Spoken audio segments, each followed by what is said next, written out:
What an amazing welcome. It's fantastic to be in London. As far as I'm concerned, the tour starts now. So thank you, sir. Thank you.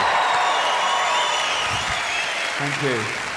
Well, I say the tour starts now, apart from Scotland and Brighton and Birmingham. I did a few charity gigs in the year to warm up. I know what you're thinking straight away. Ricky Gervais, are you still doing stuff for charity? Shut up. Shut up. What? You do too much. I don't.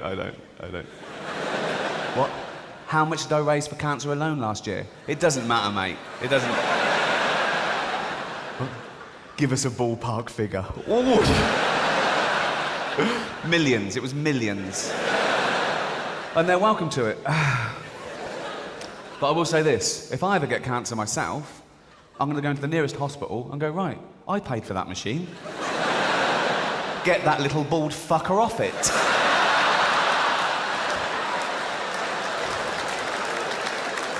Talking of little bald fuckers, I did the teenage cancer gig, what? At the Albert Hall last year. I'd done it 2 years before as well. I did it in 2004, but they called again last year. We're still ill. You lasted. No, it's a great gig, and the kids with cancer getting free and everything. And you meet them afterwards and stuff. And I was doing the gig last year, and I looked down and I recognised one of them. I thought, oh yeah, he came backstage 2 years ago. He was telling me about his illness, and he said he was 18. And that was 2 years ago, so now he must be 20. So why the fuck is he still a teenager? Do you know what I mean? Lying little shit. He wasn't lying about the cancer, he was riddled with it. It hurt him to laugh, but he shouldn't be... And I was doing the gig, and he was laughing along, and I was thinking, yeah, you laugh it up, mate. I was fuming.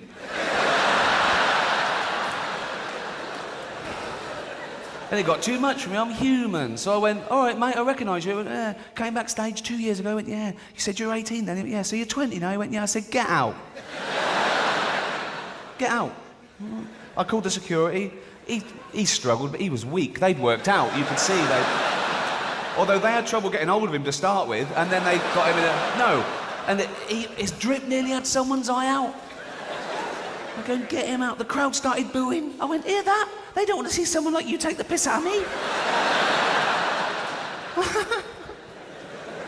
I did a big charity gig in New York last year for autism. And like most people, my only experience of autism until recently was Dustin Hoffman's brilliant portrayal in Rain Man. But I've just got a new house, and the neighbours were coming round and poking their noses in. We're doing some building work, and we need planning permission, so we're being nice to them for now, and then they can fuck off. Big gate. Fuck off. And one couple's got an autistic son, and the mother was talking to me. She said, oh, this is Douglas, he's 17. He hasn't got any friends because he never goes out. So creeping, I said, well, I'll take him out. She went, really? Went, yeah. So I went back on the Saturday, and she went, oh, he loves the zoo. And the zoo's only about a mile from this new house. So I'm walking down the street with Douglas, and he's like this. He doesn't take his eyes off his mum all the way down. He's like that. All the way down. And she's in the doorway, and she's waving back at him, and she's crying. And eventually she sort of goes in and shuts the door, and I hailed a cab and said, right, take us to the casino.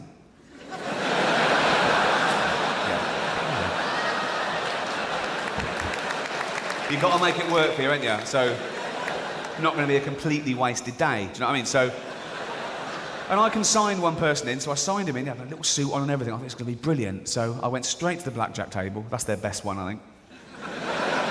I'm not a doctor, but I think that's... they love that, they love that. I said, OK, Dougie, you know the score. Bet 2 for good and 1 for bad, do you understand? He went, yeah. I went, brilliant. So I bet $1,000 down in half hour. I went, Dougie, do that thing, count the cards, know what good cards come, remember all the cards, do that thing, whatever it is, right? And tell me to bet 2 for good. He went, yeah. Another $1,000 down. I thought, what sort of an autistic... So I was confused. I threw some toothpicks on the carpet. I said, how many? He went, I don't know. I said, there's 7. I can see there's 7 from here. Waste us. So I took him back home, went to the mother. There's been a mistake. He walks like Rain Man, but he's got none of that clever shit. I did do charity work before I was famous. When I worked at the Students' Union, the University of London, one of the first big charities I got involved with was the Terence Higgins Trust, the big big AIDS charity, and it was mid to late 80s, and people were like, what's this new thing called AIDS? What is... I mean, it's gone from strength to strength now. It's doing brilliantly. It's gone global. Got its own day and everything. 1st of December, World AIDS Day. I don't think it'll ever pick up like Christmas. We don't do anything in our house. There's no decorations. But I discovered something. You're still learning. The first HIV virus was a combination of 2 separate viruses that combined in rhesus monkeys, and it made this rudimentary form of AIDS. And it was fatal to them, but this was passed to chimpanzees. Sometimes chimps would get a bloodlust and eat a rhesus monkey, and it evolved and mutated in chimps. And because we're 98.6% genetically identical to a chimpanzee, it was able to be passed to humans. And the first human contracted AIDS when he was chopping up chimp meat and cut his finger, although that's the excuse I'd have given.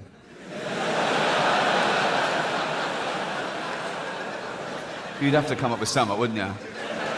You go to the doctor and you go, oh, I feel terrible, doc. The doctor goes, well, I'm not surprised. You go, is it ME?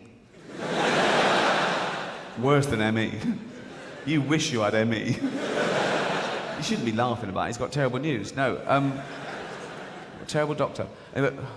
You're the first human to contract AIDS. Is that bad? Can be. Still laughing. You shouldn't... How would I got that? 2 ways. 1, you were fucking a chimp up the arse.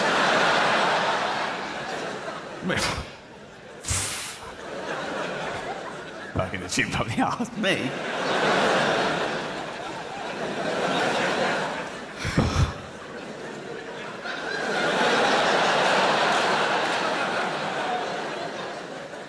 No way. How else could I have got it? Oh, I don't know, you could have been chopping a chimp up, cut your finger, that one. Choppy, chimpy finger, one. I bet he went straight out to the jungle and found that chimp and went, you gave me AIDS. Oh, what? You gave me AIDS. I gave you a blowjob, shush. No, I got AIDS from you. Well, where did I get AIDS from? From eating monkeys. I don't eat monkeys. You're either eating them or fucking them. I was eating them.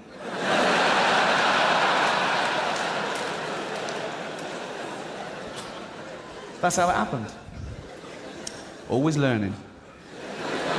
Proper famous. Most recognisable face on the planet Earth, the Queen of England. Must be awful. I mean, just worrying about things like that.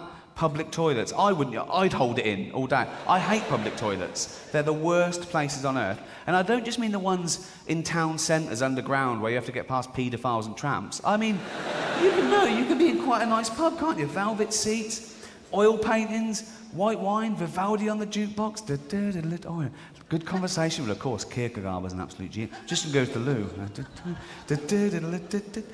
What the fuck? Piss, just piss everywhere. Who out there has done this? And it's an inch of piss. That can't be just drips. That would be 1,000 years of drips. Someone in a cravat's coming and going, fuck it. And so you're in there and thinking, oh my God, the inch of... Oh, it doesn't matter on the shoe, but don't let it go through to the sock. I can't stand it.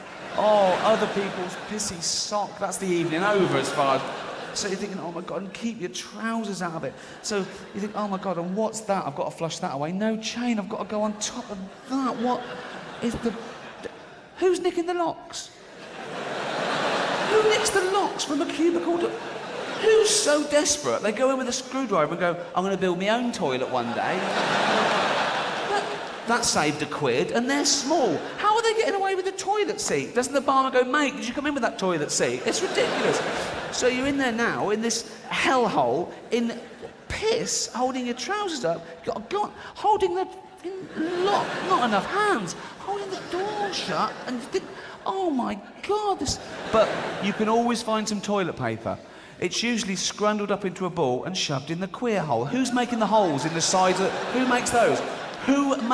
You can see someone so desperate. They've done it through the MDF with their teeth, and there's who invented that? Who went, I love cocks, I hate faces. I'm going to make a hole, and I'm going to sit there, and someone's going to stick their cock through it, and I'm going to start. And they did. How did that get around?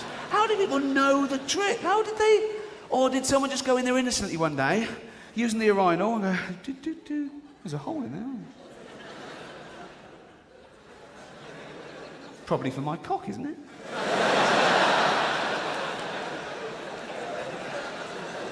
Yes, it is. I don't know how these things start.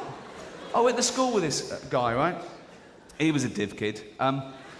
No, he was. I talk about him on my other 2 stand-up shows. His name was David Beasley. He's the one that said, if you get captured by cannibals, when they're cooking you in the pot, they show you pornographic pictures so you get an erection and there's more meat to go round. Oh.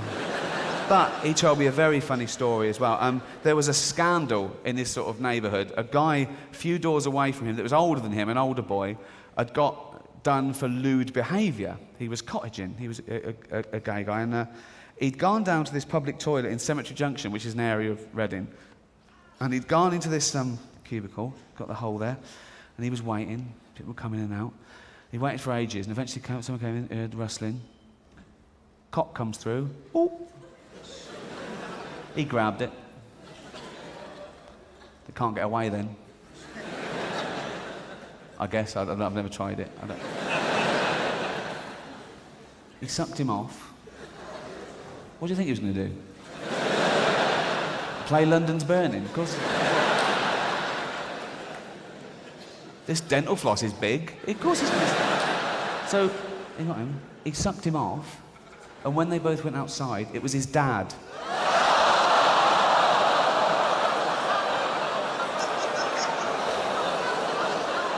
Oh. All the Colgate in the world would never get rid of that, would it? Oh. Which one of them blabbed that around town? Hi, honey, I'm home. Good day. Yeah, I saw Toby. How was he? He was all right. One of the traumas of becoming famous was owning your reputation. It's still the most important thing to anyone, whatever walk of life, in whatever status, whatever you do, owning a reputation. And I think of all those people that did all that great work, then someone just started a terrible rumour about them, like Richard Gere. Someone just said one day, he shoves gerbils up his arse. Why would he do that? He was in Pretty Woman. Would he leave the set, go home and go, oh, Julia Roberts is lovely, but I shove a gerbil on the arse. Why would he? And even if he did, how would we know about it? Wouldn't you keep that pretty close to your chest? You know what I mean? What do you do? Sidle up to a journalist and go, keep this under your hat? I like to shove gerbils up my arse. Nervous. Or did the pet shop man phone the paper and go, Richard Gere was just in here and bought a gerbil, so probably going to shove it up his arse? Can I have 100 quid?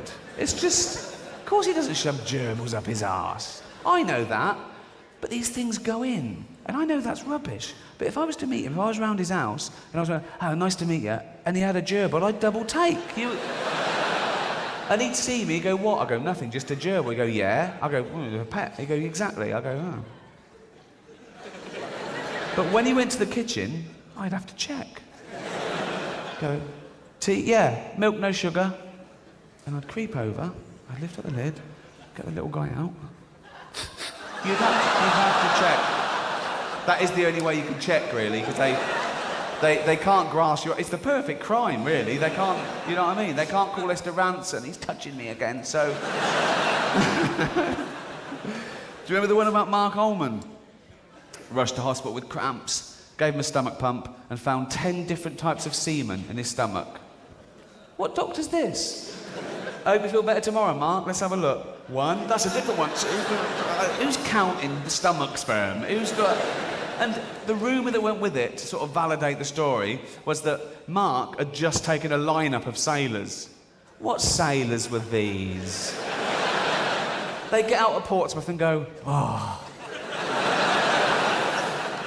Gotta dance. Ah... Been at sea for 2 years, my bollocks are bulging. I need a woman. No, I don't. Here comes soft sell. That'll do fine.